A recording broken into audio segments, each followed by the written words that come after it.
Hello guys, welcome back to our training class, discussion class, YouTube channel, and where we talk about relevant issues around the law, how it affects your business and how it affects you. Today we're going to be talking about how to know whether a contract or an agreement is binding on you.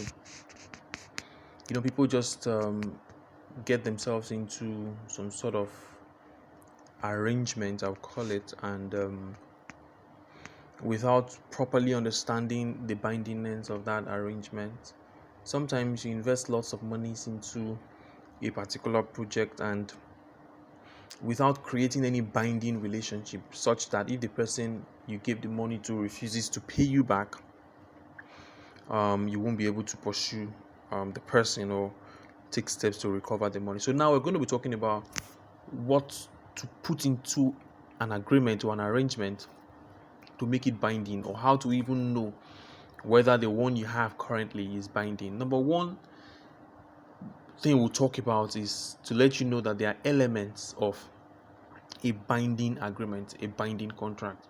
For a contract to be binding, there are ingredients, elements.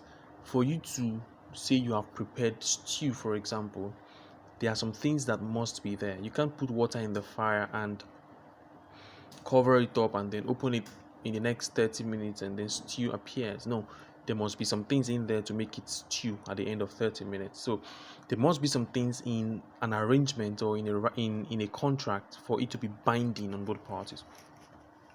The first is offer. So you may not understand really what an offer means legally, but an offer means an undertaking or a promise made by one person to another person with the intention that it shall be binding when accepted by that other person. So if I tell you, okay, I want to do this, I want to do this for you at this price. If you accept it, with the understanding that once you accept it, it becomes binding on us. That's an offer. So I'm telling you, I want to do this, or I want to give you this in exchange for something. If you have not accepted it, it is not yet an offer. It is not yet a contract. So the first element is that there must be an offer from someone. The second is that offer must have been accepted. So we call it acceptance. Okay. So the Supreme Court has said that an acceptance must be unqualified for it to be deemed a proper acceptance. That means it mustn't be a conditional acceptance. It must not be conditioned on something. So you're not saying I am accepting this based on no. Now the next one is consideration. So once there's an offer, there's an acceptance, then there must be consideration. For the layman, you think consideration means, oh, so I'm considering you, I want to pity you. No, consideration under law means payment. So there must be an exchange of value, right? It can be money, it can be something of money's worth. So the Supreme Court, in the case of Fidelity and Mass City Chemical Industry Limited, it was a 2022 case this year, held that consideration is an essential feature of a valid contract. All right.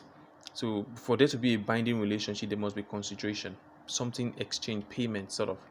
The next is the intention to create legal relationship. There must be that intention between parties that what we want to do now is we want to create a legal relationship. Okay, so we're not joking. We want to create a legal. Then the next one is that there must be capacity to contract. So you can't contract with a minor except it is for necessaries. In the next class, we'll talk about necessaries, one of the classes. So there must be capacity to contract. All right. So if it is a company that is contracting, the company must have the capacity in the sense that the necessary resolutions must have been passed and all of that. So these are the elements of a binding contract.